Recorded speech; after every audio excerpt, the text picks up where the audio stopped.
gitu. Kalau orang Sulawesi Selatan Yang main? yang main dalam darahnya itu adalah Sirina Pace. Iya. Baku janjang saja kita mau mati karena itu. Dan Iya. kita lihat film Silariang itu film terbaik tahun 2017. Sampai sekarang banyak sekali. Ada 30 judul yang film Sulawesi Selatan ini yang sudah dibuat, tapi tidak pernah kita lihat di layar lebar.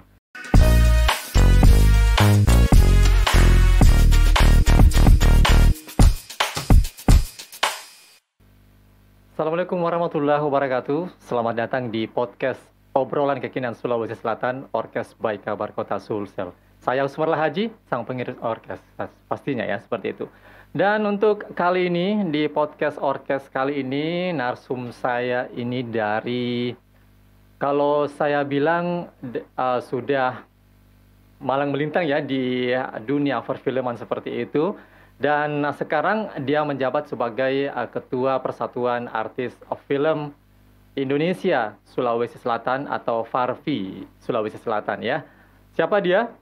Kalau saya sebutkan ini panjang namanya karena ada beberapa titel yang ikut di namanya itu, tapi saya tidak hafal juga. Tapi nanti kita akan cerita-cerita seperti apa titel-titel dari Pak Ketua FARFI Sulawesi Selatan ini. Saya langsung saja perkenalkan, ini dia.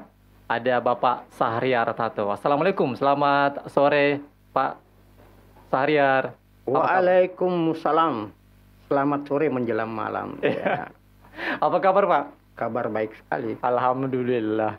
Oke, kita akan berbincang-bincang banyak ini Pak tentang dunia perfilman seperti itu. Apalagi di tanah Sulawesi Selatan yang saat ini sudah bisa dibilang berkembang seperti itu Pak ya. Ya. Utamanya untuk film-film lokal yang ini bahkan sudah diputar di beberapa bioskop seperti itu ya Pak ya. Ya.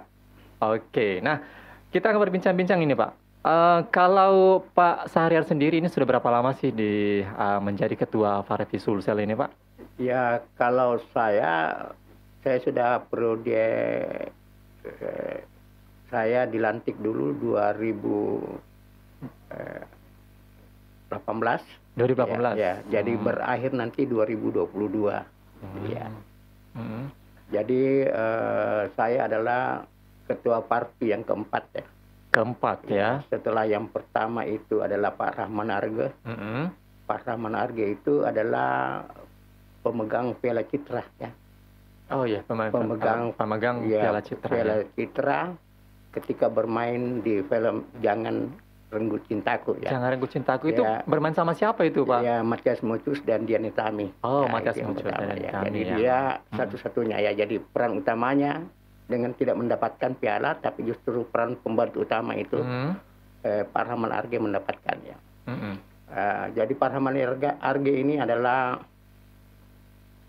Ketua Dewan Kesenian Makassar. Ketua Dewan Kesenian Makassar. DKM ya? Ya, DKM. Sekaligus dia adalah Ketua FARFI Sulawesi Selatan yang pertama.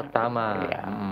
Setelah itu digantikan oleh Pak Raja Patah. Ya, Pak Raja Patah juga ini adalah pemain film yang cukup lumayan. Ya. Kemudian pernah juga FARFI ini dipegang oleh Pak Sam Asrif ya. Asram Asrif. Sang Asrif ini jadi dia pemain teater dan juga pemain film. Kemudian itu ke Pak Andi Muhtar ya. Jadi Andi Muhtar ini adalah ketua FARFI. Setelah itu saya yang gantikan ya. Saya yang gantikan ketua FARFI karena pada waktu itu saya adalah ketua harian. Zaman itu masih namanya ketua harian yang melaksanakan tugas-tugas perfilman. Jadi tentu saja saya bermain film bukan baru ya. Bukan baru ya. Baru, sudah lama ya. Makanya tadi sebelum opening tadi saya bilang ini sudah sudah istilahnya sudah banyak makan garam ya begitu ya. Garam campur pete. Ya. Jadi saya bermain film sejak saya sudah bermain film 173 ya, film. Apakah itu film layar lebar dan juga film-film sinetron ya. Film-film sinetron film-film FTV. Ya, FTV seperti itu. Jadi saya bermain di Rahasia Ilahi ya.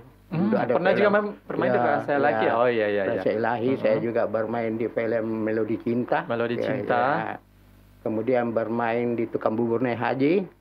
Pernah main juga di situ ya. Jadi episode pertama sampai episode 60 itu saya bermain di Tukang Bubur Naik Haji. Haji ya. Ya, masih zamannya Mat Solar ya, Mat Solar yang jadi tukang bubur, tapi karena Mat Solar ini tidak bisa lagi mengatur waktunya, banyak syuting yang terpaksa terhalang. Iya.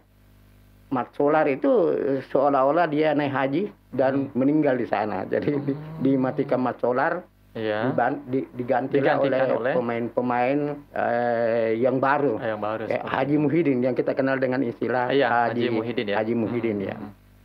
Oke, jadi itu adalah beberapa yang pernah ketua Parvi Sulawesi Selatan dari pertama sampai Pak Syahrial Tato sebagai yang keempat ini di Parvi Sulsel. Nah Pak, kalau melihat dari Sulawesi Selatan sendiri Pak, Anda sebagai ketua Parvi Sulsel, ini bagaimana melihat sih Pak perkembangan perfilman di Sulawesi Selatan sendiri Pak? Ya, jadi setelah Jawa, maka Sulawesi Selatan adalah daerah yang paling banyak memproduksi film-film. Oh begitu ya? Ya. Jadi zaman-zaman tahun 70-an ya, 70-an, 80, 90 ada produser film ya, film yang namanya Pak Latif Makkah ya. Pak Latif Makkah yang dia punya di Losari itu dia punya di Losari. Dia banyak memproduksi film. Pada waktu itu produser film yang pertama di Makassar dialah yang pencetusnya ya. Ya, pencetusnya. Jadi dia banyak bikin film yang kita kenal dengan Rumah Makam Pualam. Iya. Nah, pemilik Rumah Makam Pualam yang punya itu Pak ya. Latif Makkah. Sekarang anaknya yang kelola ya. Oke. Jadi pada waktu itu banyak film-film yang dibuat oleh Pak Latif Makkah. Antara lain film yang dibuat itu yang direktur muda. Ya. Kemudian ada Senja di Pantelosari.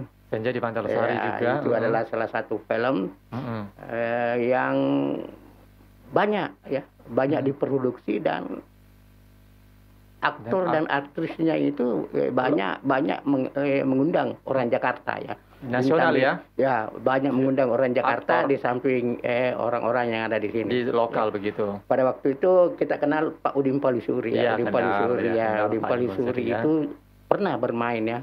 Situ Pak ya. Bahkan dia merupakan pemain-pemain film yang mewakili Sulawesi Selatan. Begitu Pak. Pada waktu itu saya masih sekitar SMP, SMA. Ya, berarti Pak Udin Palisuri lebih senior daripada Pak? Lebih senior dari saya, lebih senior. Jadi dia adalah pemain film. Kenapa demikian? Karena dulu film-film itu dibuat oleh Kodam dulu pada waktu itu. Kodam. Ya, jadi Kodam dulu dalam rangka stabilitas di sana dia memasuki dunia kebudayaan dan kesenian.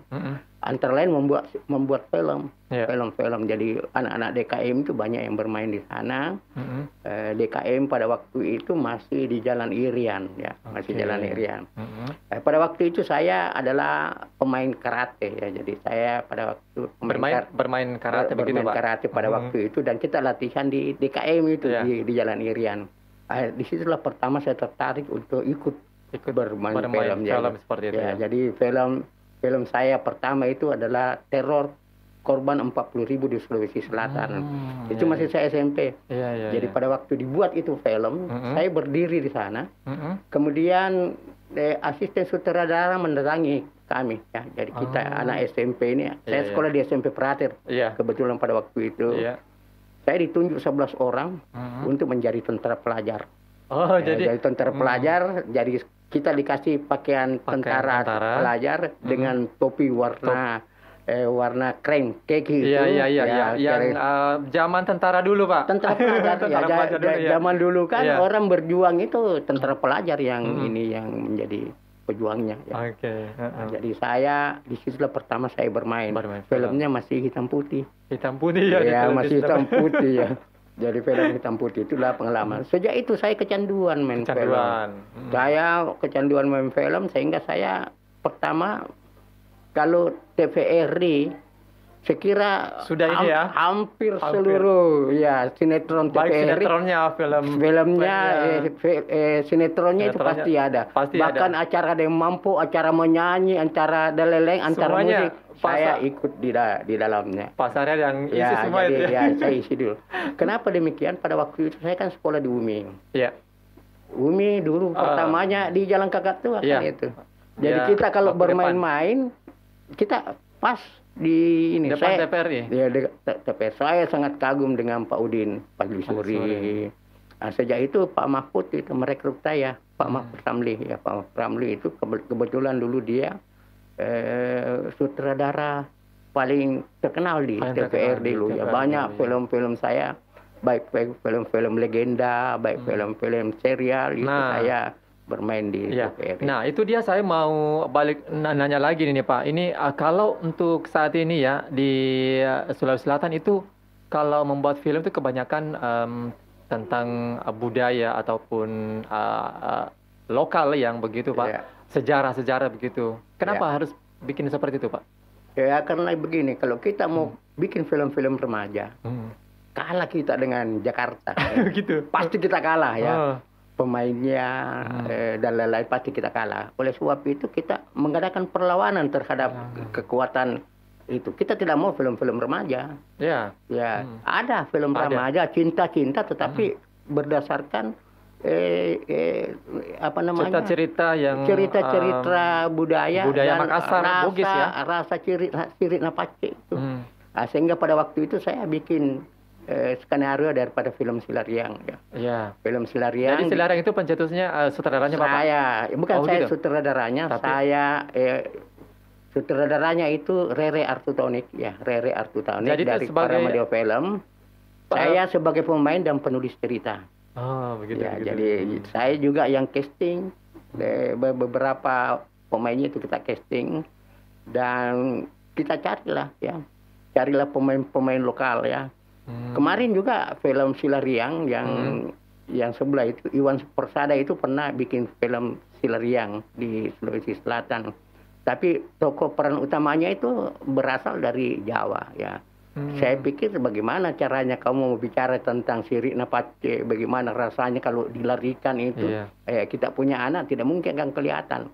Kalau orang Sulawesi Selatan yang main dalam darahnya itu adalah Sirik Napace. Baku janjang saja kita mau mati karena itu. Oleh sebab itu pemainnya kita casting orang Sulawesi Selatan. Dan kita lihat film Silariang itu film terbaik tahun 2017. 2017. Iya, film. Iya, dan itu diputar di bioskop ya? Putar di bioskop ya. Itu. Jadi saya punya film ada 17 film ya. Sekarang ini ada film yang menunggu. Preman Jatuh Cinta dengan film Toraja in Love. Oh iya, itu Toraja in Love itu Pak. Bagaimana itu ceritanya? Maksudnya ini akan diputar juga di bioskop? Iya, jadi Toraja in Love itu memberi kesempatan kepada bintang luar ya, luar yang dari negeri Belanda ya, gitu. Untuk bermain di sana ya. Tapi sudah casting Pak? Sudah jadi film. Sudah jadi ya. Sudah jadi filmnya. Itu yang main pemeran utamanya siapa itu Pak? Kalau di di film Toraja in Love itu Wandi Dengkule ya. Wandi Dengkule ini adalah produsernya juga. Produsernya juga main juga Pak. Main juga. Ya, kemudian saya sebagai Willy. Wandi Dengkule waktu umur sudah tua. Udah seperti itu ya. Jadi ceritanya kita mengadakan casting dulu di Warkop 86 di Alauddin itu. Itu pendaftar itu sekitar 800 orang. Luar biasa ya, orang yang Pak ya banyak. Iya, kita juga merekrut rata-rata kita juga mengcasting di Tanah Toraja sendiri. Itu rencananya kapan Pak akan diputar? Sekira kita bisa menunggu bioskop pulih karena selama ini yang diputar di bioskop itu belum ada film-film Indonesia ya. Semua adalah film-film Marvel ya, film-film Marvel. Ya, karena itu lebih murah. Iya. Ya. Nah, Pak, ini sebagai organisasi, Pak ya, organisasi yang melindungi industri film ya di Indonesia. Ya. Ini kira-kira ada yang perlu diperbaiki, Pak ya. Kepengurusan Farfi utamanya di Sulawesi Selatan. Iya, saya kira begini ya, karena kita itu adalah wadah ya. Wadah di mana dia akan mengadakan advokasi terhadap kecurangan-kecurangan yang dilakukan oleh produser. Misalnya katakanlah tidak membayar ya kontrak, ya mungkin juga melakukan yang namanya pelecehan ya terhadap artis artis dan aktor itu. Maka kita akan melakukan advokasi, kita yang melakukan pengaduan secara hukum, penegakan hukum seperti penegakan ya supaya itu honor banyak yang tidak terbayar ya. Cuma saja kalau tidak ada pengaduan daripada yang bersangkutan tidak bisa kita bisa juga ya. Tidak ada bahan bukti ya. Bahan bukti itu kan harus merupakan saksi ya. Jadi dia terdakwa tersangka begitu. Tersangka itu harus ada barang buktinya juga. Kalau melakukan pelecehan apanya dilakukan pelecehan. Nah, Farfi kira-kira di situ ya kedudukannya. Nah, seperti sekarang ini kita juga akan menggugat pusat misalnya, makanya kongres luar biasa gitu ya, Munaslup akan kita adakan di Jakarta. Karena kepemimpinan daripada ini dia tidak mau kalau ada Farfi di daerah. Dia maunya dia sebagai sebagai Farfi justru dia memberi kekuatan terhadap produser dari Jakarta untuk bermain di daerah. Begitu ya. Ini yang kita harus ini. Ini kapan rencananya akan Munaslup ini?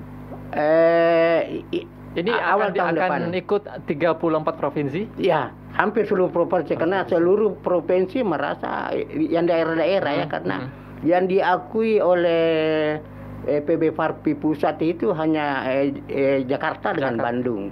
Gitu ya? Iya, Jawa Tengah, Jawa Timur, segala macam di luar dari bisa, Pak? Itulah ya, disitulah letak ketidakadilan. Padahal ini kan Farfi itu sudah ada sejak lama.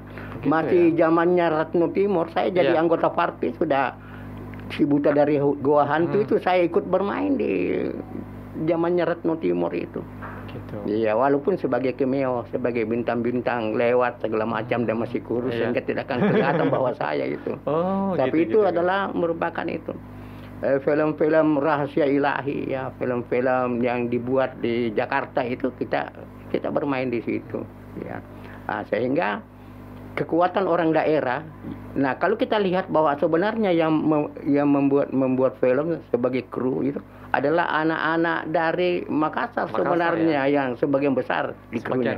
Tukang bubur naik haji itu 100% orang Makassar di situ yang menjadi ini.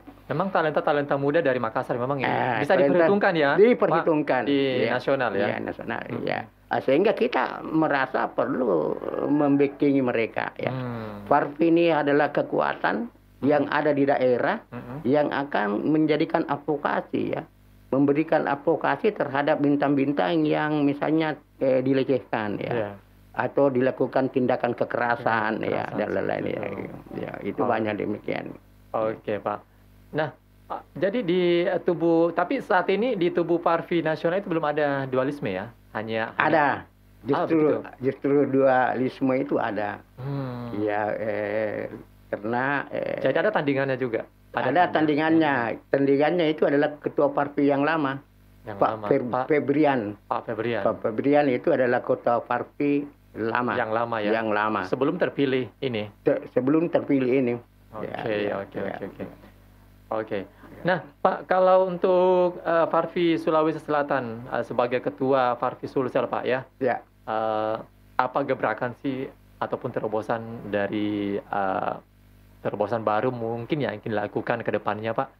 Ya, kalau Farfi. Kami ya karena kita harus menciptakan supaya banyak talent ya yang dari Sulawesi Selatan itu bermain film layar lebar. Gitu. Karena menjadi anggota Farfi kan dia minimal bermain di 4 layar lebar. Nah, itu saya mau tanya juga nanti, Pak. Itu sebenarnya syarat tapi bisa dijelaskan dulu, Pak, apa terobosan dulu baru dijelaskan. Ya, jadi terobosan saya kita menciptakan ya produser-produser di daerah ya. Jadi kebetulan ada produser ada Batara Cinema ya, Wali Dengkule yang punya itu, ada Studio One ya. Iya. Saya yang punya itu. Jadi kita bekerja sama untuk membuat film-film. Kita tadi sudah mengatakan sudah membuat 2 film. 2 film ya. Kenapa? Karena di sini kan banyak peluang ya. Banyak peluang dan banyak produser production house yang mempunyai gebrakan di sini. Tetapi kita lihat ya, karena hubungan dengan pusat yang kurang bagus, ya, sampai sekarang banyak sekali. Ada 30 judul yang film Sulawesi Selatan ini yang sudah dibuat, tapi tidak pernah kita lihat di layar lebar. Tapi mudah-mudahan Sulawesi Selatan bisa menjadi tuan rumah sendiri, Pak. Saya kira demikian. Jadi kita akan mengulang sejarah di mana zaman-zaman dulu kita sudah berjaya tahun 90, 80, 90 gitu. Di mana film-film Makassar banyak yang bahkan seperti misalnya Latando di Toraja, Jangan Renggutin Takut. Semua itu film-film yang kita buat di sini. Di sini ya? Iya. Oke, Pak. Nah, ini terkait tadi juga dengan syarat-syarat ini, Pak. Syarat untuk bisa menjadi anggota Farfi itu sebenarnya apa sih, Pak? Karena kalau saya tidak salah, informasi atau pernah saya baca bahwa syarat sebelumnya itu harus bermain 3 film ya. Minimal ya 3 film atau 4 film. Minimal ya? 4 film. Nah, tapi saat ini, Farfi saat ini itu memperbolehkan yang penting dia bisa menjadi pernah main begitu di film ataupun sinetron ataupun iklan, bahkan jadi YouTuber begitu. Begitu, Pak ya? Ya, jadi gebrakan kita itu adalah kita membuat peluang supaya para sinias-sinias yang ada itu punya semangat untuk membuat film. Oleh sebab itu, kalau dia pernah bermain misalnya layar lebar, mungkin 1 atau 2, tetapi belum mencukupi syarat ya. Jadi dia harus menjadi anggota biasa. Oleh sebab itu kita kasih kesempatan dia, misalnya dia pernah bermain di sinetron, itu dikonversi dengan 20 sinetron dia bermain. Atau film YouTube. Oh iya. Silahkan Anda bermain di film YouTube. Karena kategori film itu kan ada film panjang, film cerita, ada film pendek, ada film YouTube, bahkan ada film-film dokumenter. Dokumenter begitu. Ya, kalau mereka bermain dalam film-film dokumenter, itu mereka berhak untuk menjadi anggota Farfi. Menjadi anggota Farfi ya. Itu kita permudah. Iya. Itu kita permudah di daerah Sulawesi Selatan. Seperti itu ya. Oke, jadi pokoknya kalau Anda mau jadi anggota Farfi, yang penting Anda bisa bermain atau berakting begitu, Pak ya? Istilahnya ya. Oke, kalau di Sulawesi Selatan sendiri, Pak, bagaimana melihat potensi aktor ataupun aktris di lokal? Anda sebagai ketua Farfi? Saya melihat bahwa para pembuat film dan para aktris yang ada di daerah Sulawesi Selatan ini cukup bagus. Jadi mereka biasanya memasuki kelas-kelas acting. Ya. Jadi ada misalnya dibuka kelas-kelas ya. Jadi ada beberapa saya lihat para produser itu membuka kelas acting yang dilatih ya. Jadi mendatangkan pelatih-pelatih, apakah itu sutradara ataukah dia penulis skenario ataukah dia juga adalah bintang anak model. Dia bisa menjadi ini. Jadi kelas acting itu nanti seperti saya ya pernah mengadakan kelas acting. Itu dosennya kita ambil dari Rere Artutonik ya. Rere ya sudah banyak berpengalaman, banyak berpengalaman membuat film ya. Kemudian nantinya kita akan Batara Cinema Wandi Dengkule juga karena seorang produser yang sangat banyak filmnya. Itu juga akan nanti kita mengajar. Jangan lupa bahwa saya ini mantan rektor Institut Kesenian Makassar, jurusan film. IKM, Pak ya? IKM. Dan kita kalau di Makassar ini ada 10 orang jurusan film yang sudah ini. Ada 10 orang yang itulah sekarang yang membuat film. Ada Andi Burhamsa, ada Cindol Natape, ada ada Arman Dewarti, ya Suhu Beku itu, ya bikin film Suhu Beku. Kemudian bermain di film Atira, ya sebagai peran pembantu terbaik juga. Ya. Kemudian ada Andre Hanunsa. Ya, kemudian ada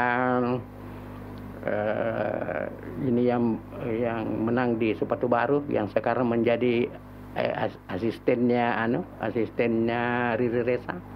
Ya. Itu semua adalah potensi-potensi. Dan mereka ini membuat film. Cuma kemarin karena COVID ya, jadi COVID supaya kita tidak hilang hilang dari peredaran, makanya kita lebih banyak membuat film-film YouTube. Jadi saya kemarin di Pinrang ya membuat film Luka Cinta Sampopo ya. Luka Cinta Sampopo dan itu sudah ditayang nanti itu akan tayang di YouTube. Itu bagaimana deskripsinya sih Pak itu? Sampopo itu apa? Ya, kebetulan saya yang menulis skenarionya. Ya, dulu kan ada ada sayembara di DKM dulu untuk penulisan cerita Popo ya. Nah, saya termasuk peserta daripada itu. Tetapi karena saya adalah salah satu ketua di DKM, dianggap tidak fair kalau saya ikut. Ya, jadi saya ambil kembali sepenuhnya skenario itu. Itulah yang saya buat menjadi Luka Cinta Sampopo. Ya.